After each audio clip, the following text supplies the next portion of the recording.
Hi guys, just doing this video as a little bit of an update on where I'm at the minute with my 1 million meters for mental health challenge. And yes, in case you're wondering, that is an extremely kind of self-centered, narcissistic portrait of me right there. The good news is I didn't draw it, that would just be completely fucked up. So January's up and I am behind slightly. I mean, it's kind of where I want it to be, really, just because I think it gives me enough to really kind of push on now. If I'm honest, I thought I was just going to Eddie Izzard the whole thing and basically like run 10 marathons in 10 days and be pretty much halfway, which hasn't happened. I've been injured pretty much all months. I've been walking a lot of it.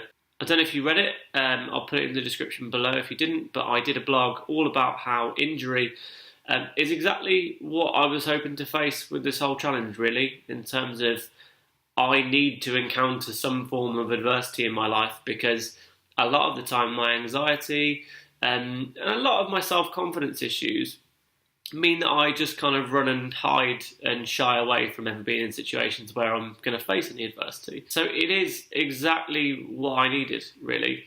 That doesn't mean it's been good for my mental health. I've had 2 panic attacks in the last month, but I am back on the up now. You know, I talked a lot about how I've used running to combat mental health issues in the past, and although I don't have that at the minute because I'm having to walk and it's not quite the same, I have been going to the gym. I've been trying to work out, put on a little bit of muscle as well because my injury kind of comes from muscular issues, all that kind of boring stuff. And I found that's really helped, actually, but it's been a tough month, so I will let the footage do the talking. It's so fucking cold. Here's where I am. Got a lovely canal that side and lovely canal that side. Hey look, it's a little coot. Hey little coot. It's Tuesday the 2nd of January. I've finally started on my 1,000 kilometres for the year, but I'm sure, as you can probably tell, I am not running. I am walking relatively slowly, just getting back from some New Year celebrations in the Forest of Dean, and while I was there I thought, you know, what a nice place to get some running practice in ahead of sort of training for the Birmingham Marathon in October. So I ran, I did a couple of kilometres one day, my knee was hurting a bit, and then I went out and did 15 kilometres the day after, and just really hurt my knee. So it's a bit annoying.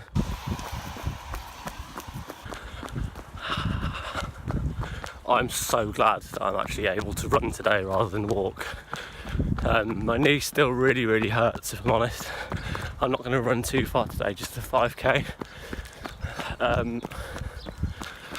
But I just need to make sure that it heals up, really, so that I can start training for other events throughout the year. The joys of not having GoPro is that you get videos like this. Look at my head all shaking around. And literally, as soon as I've said that, it's got worse again. So I think I just need to walk and run the bits that I can.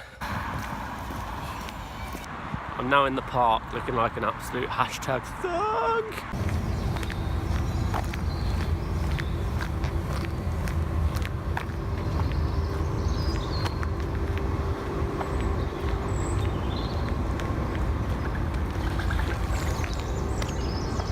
There's actually no rain forecast today, and predictably it's absolutely bucketed it down. Fuck. And I'm not running. I mean, you might have noticed by the fact that I am dressed like a massive hipster twat.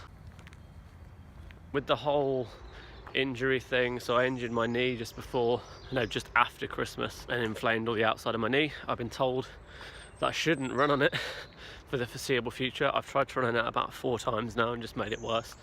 And you know, I'm naturally kind of an impatient person, so my impatience has made it worse, really. So I'm not running now. I got into Assault because it still doesn't feel like the proper way to do it, and it still feels quite frustrating to almost have a bit of a cop-out and do it this way. But ultimately it's the mileage and the money that matters, it's not the time. So I'm back to walking. It does have its benefits. You get a nice coffee, from an unnamed retailer. The physio gave me some leg strengthening exercises, which I'm doing about 30 minutes a night at the minute. Every night. I'll spare you the emotional scarring of having to watch videos of me lifting my thighs apart. I mean, the embarrassing thing is, it's actually my ass muscles are too weak, my glutes. So every exercise I have to do is to strengthen my ass. It's the sort of thing that you feel pretty self-conscious doing in the gym, and even pretty self-conscious doing it at home. Quick update on where I'm at is that mentally, if I'm completely honest, I haven't been in a very good place at all, which is probably why I look like a sack of shit today. I think it's just clear for people to be explicit if they do struggle. You know, it's not on the onus of other people to understand mental health issues that they don't have if we don't explain it to them. So that's what I'm trying to do. That's what mental health awareness is all about, right? It's not about me just telling my story. It's hopefully about the fact that if I tell my story, it encourages others to tell theirs. So I guess really in summary of the first month, it's been really difficult not being able to run, but you know, I tried it 3 or 4 times and made my injury worse, so I've got to stop a little bit and just kind of realise when I'm doing myself damage. And it's just been a massive, massive pain in the arse, right? January is shit enough already without everything taking me twice as long to do because I can't run. So it's a pain, but I am on the up and I will start absolutely smashing it over the next couple of months once I'm back up and running, he says. And I'll just keep nailing it. And I want to just thank everyone for their donations so far. Again, fairly conscious that this is the month after Christmas, so probably not. But if you do have even a spare £5, £10, whatever, please donate it to the cause that I'm running for, which is the charity CLASP, who deal with primarily with suicide prevention, but also just counselling for other mental health issues as well. They're sort of the person for people who feel like they have no one to speak to. So it's a really good cause, and I'd really, really love to raise the money for them. So thank you for all your donations so far, and thank you so much for your support as well. And I will see you soon.